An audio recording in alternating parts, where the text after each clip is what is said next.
je présente des félicitations à cette équipe d'épidémiologistes de terrain qui vont aider le ministère de la Santé publique et de la population à faire face aux nombreux problèmes que nous avons. C'est vrai que le ministère compte sur vous et ne va pas hésiter à continuer à faire des investissements dans la formation, car c'est la ligne politique du gouvernement, du président, de son Excellence, le président Michel-Joseph Martelly et de son équipe gouvernementale. Nous avons la chance, effectivement, de faire partie d'une équipe qui se sent totalement intéressée et engagée à changer tout ce qui peut être changé dans ce pays. Et nous avons à nos côtés cette première dame qui, pour la première fois, a montré comment on peut, de cette position, transformer tout un secteur. Et le secteur de la santé veut remercier publiquement Madame la Première Dame pour cet accompagnement. Elle a visité l'entièreté de nos centres sur le terrain, et ça fait 908, bientôt 936, elle aura encore des voyages à faire. Et c'est pour ça que nous sentons nous-mêmes totalement dynamisés pour aller plus loin, pour aller au-delà de ce qui peut être espéré en travaillant en équipe. Les récipiendaires qui sont ici ont eu à avoir une première formation en épidémiologie de base, et parmi les meilleurs qui ont eu les meilleurs scores, on a pu choisir avec des critères bien précis les meilleurs qui peuvent bénéficier du niveau intermédiaire. Donc c'est à ce moment-là qu'on a une promotion qui a passé 9 mois de formation avec des professeurs chevronnés, avec le support des encadreurs de CDC Atlanta et aussi des professeurs haïtiens. Donc nous voici maintenant au carrefour de commémorer ces bons résultats. Et on doit vous dire que on est très satisfait de la performance qui a été obtenue par cette cohorte. Et cela nous amène à prodiguer nos principaux remerciements, formuler nos principaux remerciements au staff enseignant et d'encadrement pour les travaux de terrain. Et je dois vous dire qu'en ma qualité de responsable de la direction d'épidémiologie, de laboratoire et de recherche, que l'actuelle direction est très fortement impliquée dans le développement du capital humain, en appui aux efforts qui sont menés par le gouvernement actuellement pour doter Haïti de cadres compétents de plus en plus responsables qui peuvent assumer les responsabilités majeures au niveau de la santé et en particulier au niveau de l'épidémiologie sur le territoire national. Je dois vous dire aussi que cette démarche est appelée à évoluer en soutien au développement de la recherche en santé publique et pourra bénéficier toujours du soutien du gouvernement en général et de celui du ministère de la Santé en particulier. Nous profitons de la présente pour remercier le CDC, le Centre de contrôle et de prévention des maladies, qui offre depuis 3 ans, après le tremblement de terre que ce programme a commencé en Haïti, son appui technique et financier de manière gracieuse. Donc, aujourd'hui, c'est l'occasion pour nous de leur rendre hommage pour ce support suite aux épidémies récentes qui ont frappé le peuple haïtien. Chers récipiendaires, je vous félicite encore une fois et vous transmets par la même occasion les vœux les meilleurs du ministre de la Santé qui est représenté aujourd'hui par le directeur général en cette assemblée. Et je profite aussi pour vous dire que grâce à votre présence, Haïti est en train de prendre le bois pour l'introduire dans la modernité au regard de laquelle la santé préventive sera imprégnée de main de maître de personnel qualifié pour couvrir le territoire national. D'autant plus que le choix a été fait par département pour couvrir le territoire en épidémiologistes qualifiés pour assurer le travail du terrain. Un grand merci à tous nos professeurs haïtiens et étrangers, mais aussi à tous nos mentors. Nous vous disons que les notions apprises seront utilisées pour l'amélioration de notre système de santé en général et particulièrement la surveillance épidémiologique. Nous remercions de tout cœur les centres de contrôle et de prévention des maladies CDC pour sa noble contribution au développement et au renforcement de la santé publique en Haïti.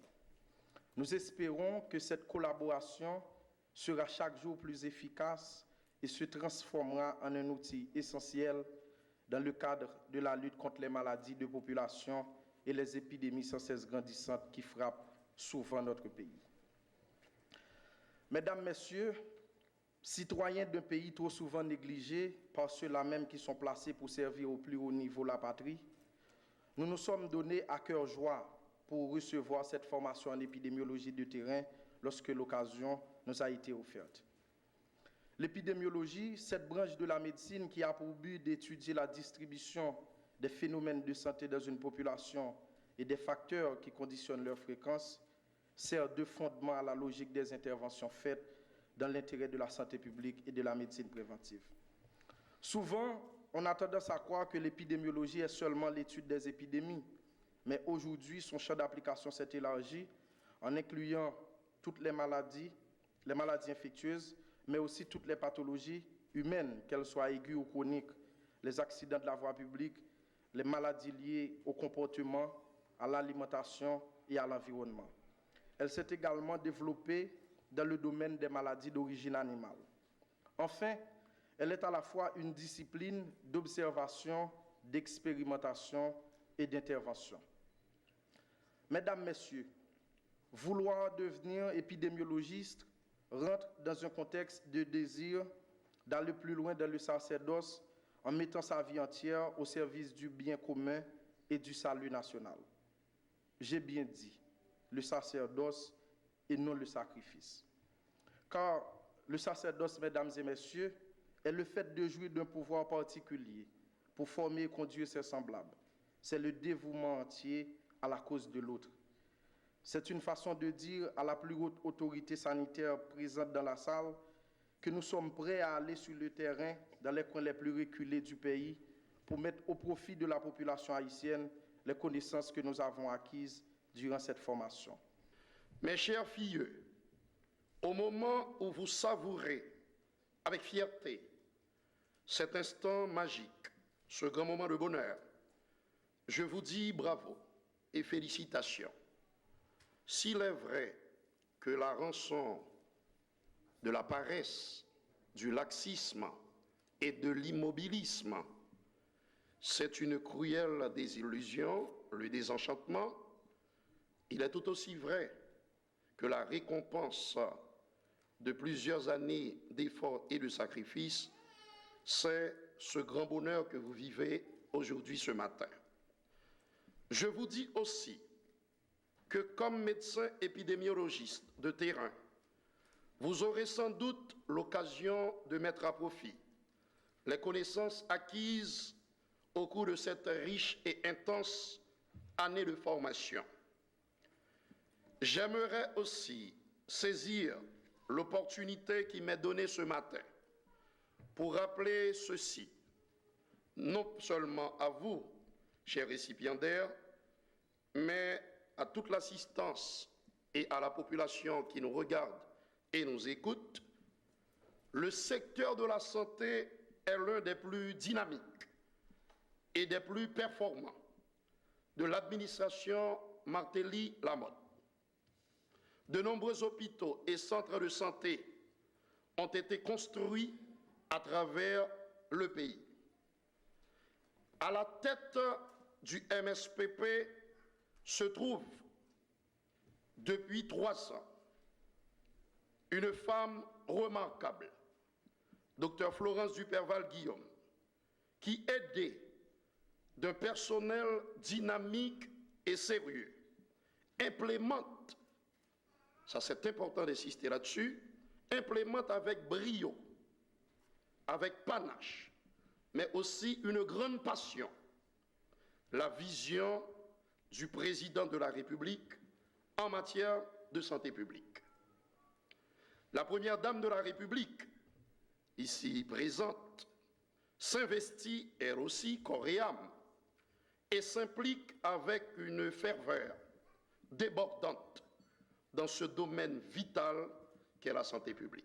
Je voudrais vous exprimer ma grande joie d'être ici et aussi l'honneur qui m'est fait d'être la marraine de cette cette nouvelle promotion d'épidémiologistes de terrain.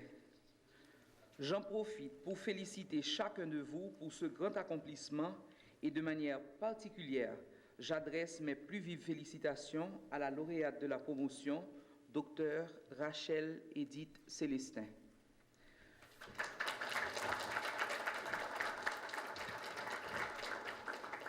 Je tiens aussi à souligner que les femmes représentent 40% de cette promotion. Mesdames, bravo. Chère filleule, vous avez fait le bon choix. La reconnaissance de l'épidémiologie comme champ d'études est plutôt récente. Et pourtant, c'est un des piliers de la santé publique et de la médecine moderne.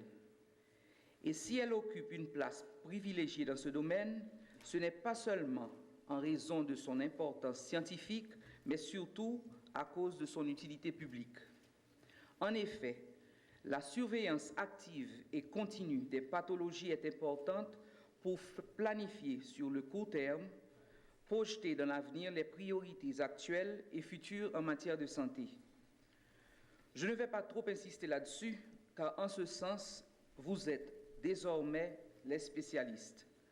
Des spécialistes de terrain qui auront à jouer un rôle important dans l'amélioration de notre système de santé. La formation continue est incontournable pour assurer la performance de nos cadres et la pérennisation des services. Pour le président Martelly, l'éducation à tous les niveaux est la condition sine qua non pour mettre notre pays sur les rails de développement. Voilà pourquoi j'ai une pensée particulière pour tous ceux, partenaires nationaux et internationaux, qui ont facilité et contribué à la réussite de ce programme, et aussi au ministère de la Santé publique, qui a su maintenir comme priorité le contrôle des épidémies dans sa politique nationale de santé. Chère filleule, je le disais tantôt, vous avez fait le bon choix. Ce n'est pas sans raison, je crois, que tout savoir qui permet de faire la différence individuelle ou collective est noble. Le savoir ne suffit pas toujours. Il faut en plus le savoir-faire et le savoir-être. Passer de la théorie à la pratique en ayant à l'esprit la rigueur qui s'impose à l'exercice de votre métier. Le savoir-faire est un élément essentiel lorsqu'il s'agit de prendre des décisions qui engagent l'avenir d'un pays et le bien-être de sa population. Il faut être à l'avant-garde des nouvelles données, maîtriser les aléas du terrain et être capable de proposer des alternatives viables. Si le savoir est nécessaire à la compréhension, le savoir-être est indispensable pour faire la différence. Il s'agit aussi d'être capable de travailler avec les moyens du bord et de pouvoir sortir des sentiers battus. Mais au-delà de tout, je vous invite à être des promoteurs de l'excellence, des professionnels qui ont aussi et avant tout l'intérêt humain comme centre de préoccupation. La gloire du scientifique réside dans le fait qu'il se doit d'être aussi un humaniste, quelqu'un qui aspire à une meilleure vie pour le genre humain et qui a conscience de sa mission de changer son environnement. Alors que tous nos efforts en tant que pays vont dans le sens de l'amélioration de notre indice de développement humain, votre engagement comme citoyen et aussi comme professionnel compte. Vous pouvez et vous devez faire la différence. Mon souhait est que vous arrivez et que vos noms arrivent aujourd'hui aux générations futures, que vous arrivez à laisser votre empreinte dans l'histoire de la santé publique en Haïti, à l'instar du Dr Harry Borde, un modèle de professionnel et de citoyen. À cela, je vous y encourage fortement. Chère filleule, bon travail et surtout, bon succès. Nénène compte sur vous.